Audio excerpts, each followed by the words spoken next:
let's begin with illustration number 9 on your page number 64 of your textbook or the PDF file that has been shared. Okay, so you have your balance sheet that has been given to you, notes to accounts, and apart from that there are some adjustments. Okay, so let's start reading from the adjustments. On the 1st of April 2012, the shareholders of a company, a non-listed company, have approved the scheme of buyback of equity shares as under. Okay, point number 1 says 15% of the equity shares would be bought back at rupees 18. Okay, so before we start with the journal entries, our first portion is going to be calculation of your working note, in which your step number 1 suggests face value of buyback equals to fresh issue plus securities premium plus your revenue reserves. Okay, and if there is a premium on buyback, like in this case we have a premium on buyback of rupees 8. Okay, the face value of the shares is rupees 10. If you go to your notes to accounts and pay an attention to your authorized share capital, you will see to it that your face value is rupees 10 and the shares were bought back at rupees 18, so you have a rupees 8 ka premium. Okay, so your next one is going to be recording your premium on buyback. Now in order to write off your premium on buyback, you need two things, which are your revenue reserves and your securities premium.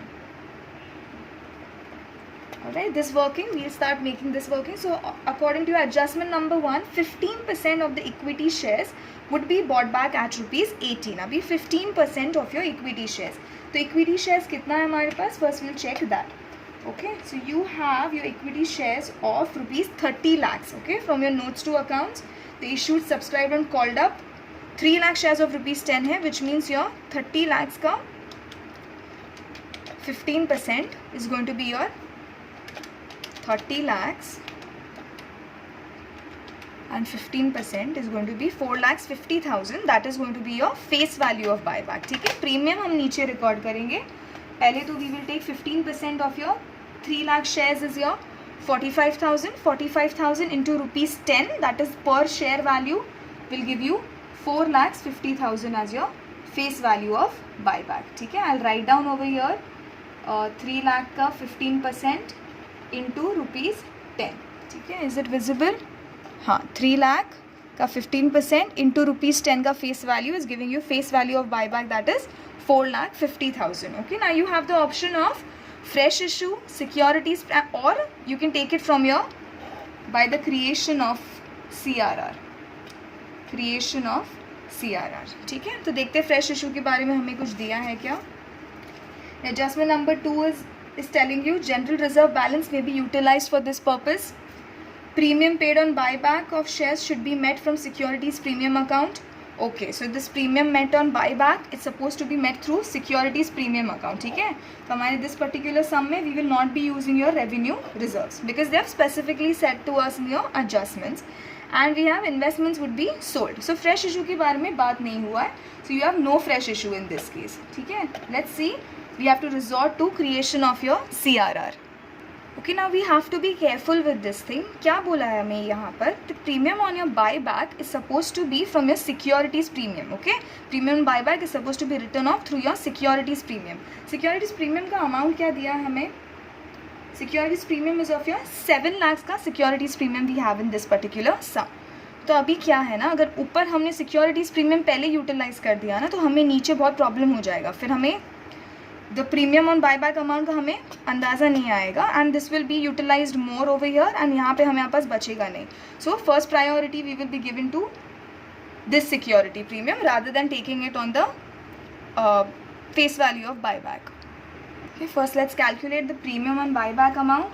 Premium on buyback amount is going to be 45,000 shares जो buyback किया into rupees 8 per share. So that comes up to 45,000 into 8. That is coming up to 3,60,000. ठीक है, is this neat enough? ये समझ रहा है ना? This is your part 1.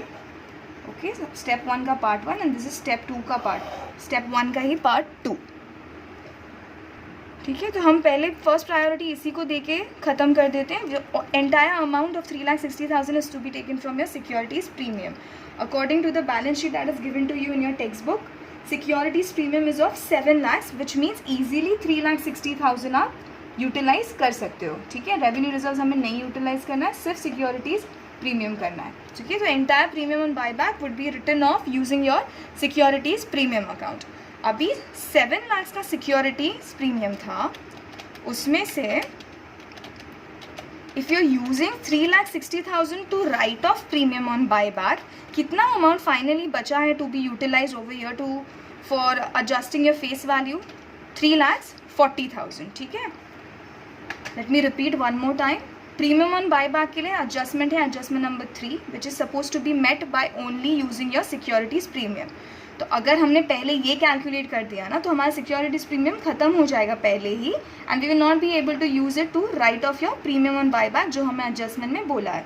इसीलिए हम फर्स्ट प्रायोरिटी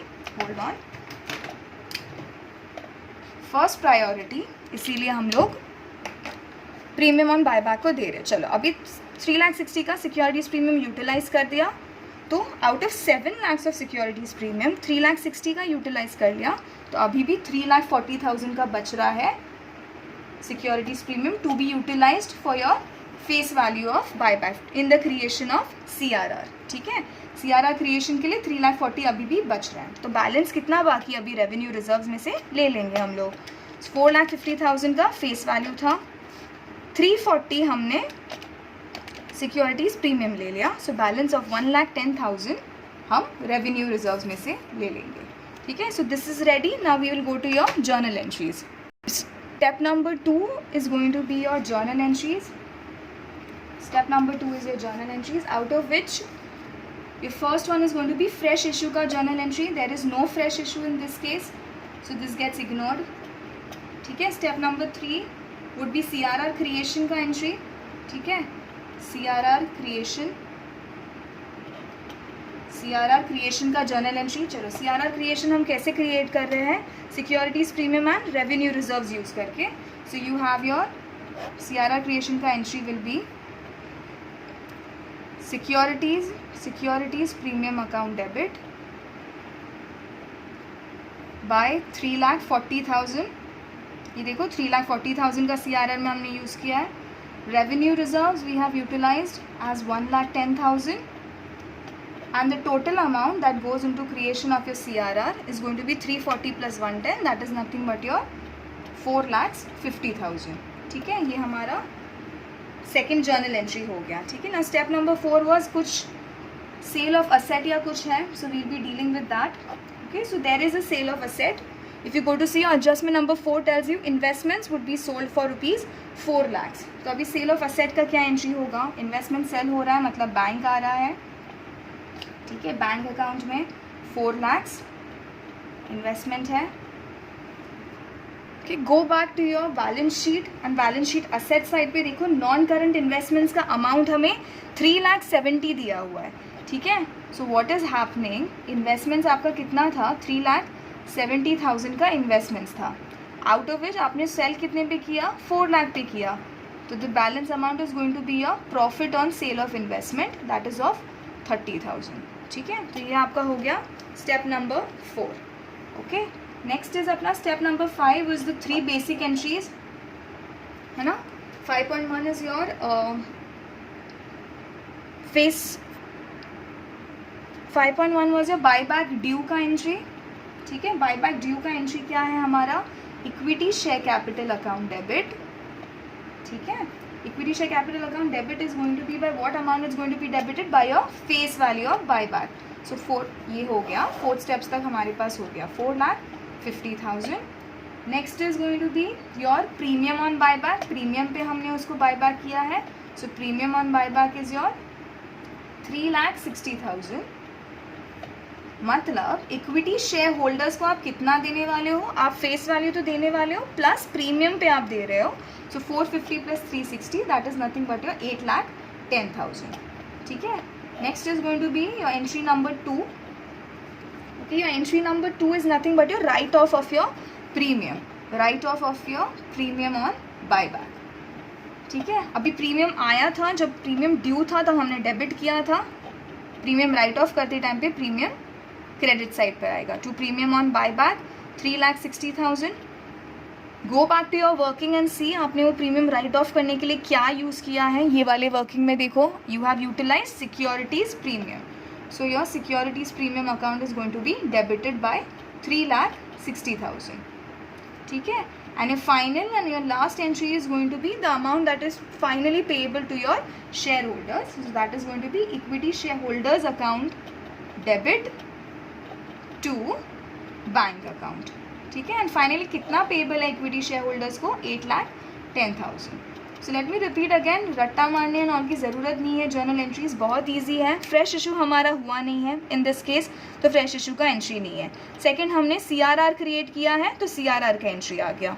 थर्ड एंट्री, कुछ इन्वेस्टमेंट या कुछ हुआ है तो उसका एंट्री रहेगा। एंड फाइनल स्टेप में जो है आपका 3 बेसिक एंट्री है। पहले तो आपका बाय बैक ड्यू होता है, buy of face value, premium on buy back and जितना पेएबल है इक्विटी शेयर होल्डर्स को।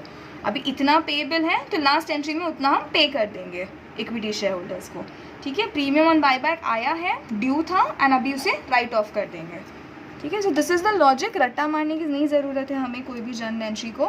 And now what we will do is, through this information, through this journal entry का information we will make our balance sheet. Okay, पहले balance sheet का हम format एक बार वापस से याद कर लेते हैं। पहले आपको कवर हो चुका है आई थिंक लास्ट सेमेस्टर में।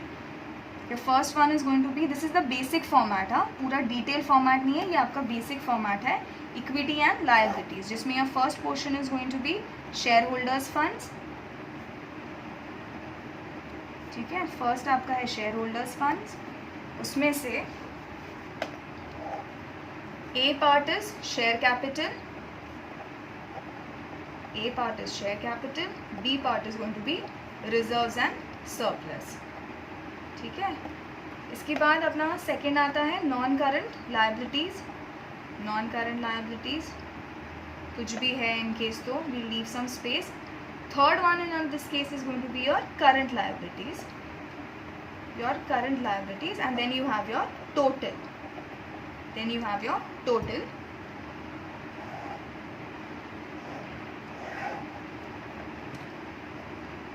The second part is your asset, ठीक है। asset में your first वाला है non current asset, okay। Now I don't have space over here, all this you're supposed to write one below the other, but in case there's a non current asset I'll be writing it over here since I don't have a big space over here, okay। मेरा page limited है, screen पे बाकी fit नहीं होगा, ठीक है। And this non current assets में भी टैंजिबल इनटैंजिबल ऐसे में डिवाइड होगा। Second part is your current assets, current asset, and then you have your total, ठीक है। अभी हम बैलेंस शीट देखते हैं, ओके ना। बैलेंस शीट में भी हम स्टेप बाय स्टेप जाएंगे। Go back to your journal entries, जैसे जर्नल एंट्रीज बनाने के लिए हम लोग वर्किंग नोट यूज़ करते हैं, सिमिलरली बैलेंस शीट के लिए हम लोग जर्नल एंट्रीज से लेंगे कि कौन सी अमाउंट्स हमारी चेंज होने वाली है, ठीक है। तो पहली बात तो there is no fresh issue, ये स्टेप नंबर 2 से स्टार्ट करते हैं journal entries. There is no fresh issue, तो मतलब आपके शेयर कैपिटल में फ्रेश इशू की वजह से कोई भी चेंजेस नहीं आएगा।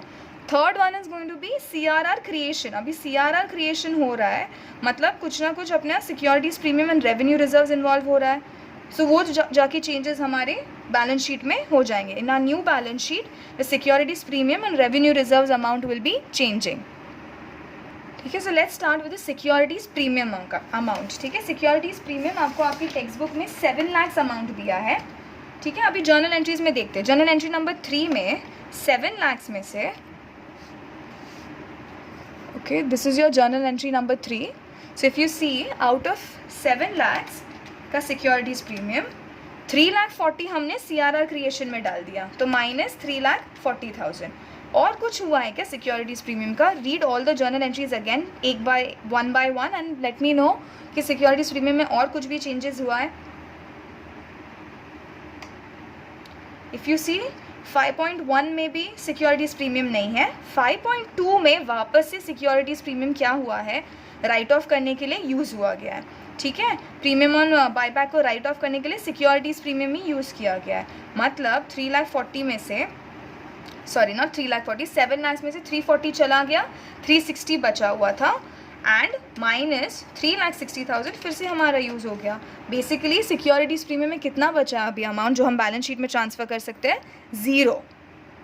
कितना बचा है? 0. So what we will do is कि ना as per your format your securities premium is suppose to be recorded under your reserves and surplus, but since अभी we can't help it, we don't have इतना space according to your format, so format के हिसाब से there is something known as notes to account that is made. ठीक है, notes to accounts के reserves and surplus में हम लोग changes कर देंगे. so notes to account का भी format ऐसा ही है, पहले शेयर कैपिटल का कुछ वर्किंग रहेगा तो वो आएगा, then it would be reserves and surplus का. reserves and surplus में first we will go and record अपना सिक्योरिटीज़ प्रीमियम, जहाँ पर आप फुल वर्किंग बता दोगे सिक्योरिटीज़ प्रीमियम का. Okay, so your securities premium पूरा का पूरा यूटिलाइज हो रहा है CRR बनाने में और क्या करने में? प्रीमियम ऑन बायबैक को राइट ऑफ करने में. तो अभी क्या करेंगे? सिक्योरिटीज़ प्रीमियम हमारा 0 हो गया. ठीक है, व्हाट एल्स इज देयर? हमारी सेकंड एंट्री से हमको और क्या मिलता है? सेकंड जर्नल एंट्री से हमको क्या मिलता है? Securities premium amount. इस पर हम टिक मार्क डाल देंगे. Next your revenue reserves are also changing, है ना. रेवेन्यू रिजर्व्स में से भी 1,10,000 निकाल के हमने CRR में डाल दिया है. सो योर रेवेन्यू रिजर्व्स आपको चाहिए तो I give you a working of how securities premium came over here. 7 lakh में से पहले तो 3,60,000 हमने प्रीमियम ऑन बायबैक को राइट ऑफ करने में ले लिया एंड रिमेनिंग 3,40,000 हमने CRR क्रिएटिव में यूज़ कर दिया. सो this is your amount. Revenue reserves में से what is happening? Revenue reserves का अमाउंट कितना है? Revenue reserves is nothing but your general reserve, जिसका अमाउंट है 5,05,000, आउट ऑफ विच, ठीक है, अब 5,05,000 में से यू आर यूटिलाइजिंग 1,10,000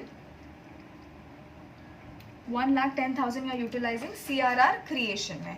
ठीक है, सो 5,05,000 में से 1,10,000 गया, so you are left with your revenue reserves of 3,95,000. ठीक है, अभी रेवेन्यू रिजर्व्स भी हमारा हो गया. सिक्योरिटीज़ प्रीमियम और रेवेन्यू रिजर्व्स यूज़ करके हम क्या बना रहे हैं? हम एक अलग टाइप का रिजर्व बना रहे हैं, that is nothing but your capital redemption reserve. Okay, so आपका एक न्यू रिजर्व बन रहा है, that is your capital redemption reserve.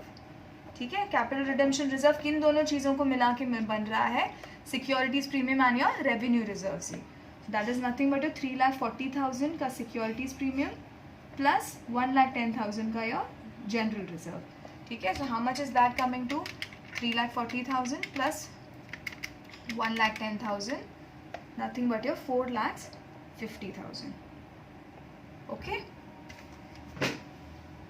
ठीक है, अभी देखते हैं कि रेवेन्यू रिजर्व एंड सरप्लस में जाने लायक और कुछ भी है क्या. जर्नल एंट्री नंबर 3 हमने फुल देख लिया, अब जर्नल एंट्री नंबर 4 देखते हैं. ठीक है, bank account to investment to profit आ गया, मतलब अगेन योर PNL अकाउंट में जाने वाला. There is a balance of 30,000. Now the total of this will be transfer to your balance sheet. 3,95,000 plus 4,50,000 plus 30,000 is nothing but your 8,75,000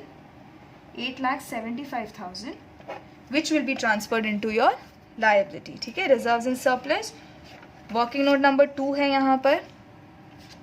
So transfer your 8,75,000 to your liabilities. ठीक है, proceeding entry number 3 का हमने सारा effects दे दिया है. CRR का दे दिया, सिक्योरिटीज़ प्रीमियम और रिजर्व्स एंड सरप्लस का भी दे दिया. Going back to entry number your step number 4 पे देखते हैं अभी. Bank account. ठीक है, आपने इन्वेस्टमेंट सेल किया, आपका कैश बैंक में 4 लाख का अमाउंट एडअप हो रहा है. प्रॉफिट का इफेक्ट हमने दे दिया है एंड आपका इन्वेस्टमेंट 3,70,000 का जा रहा है.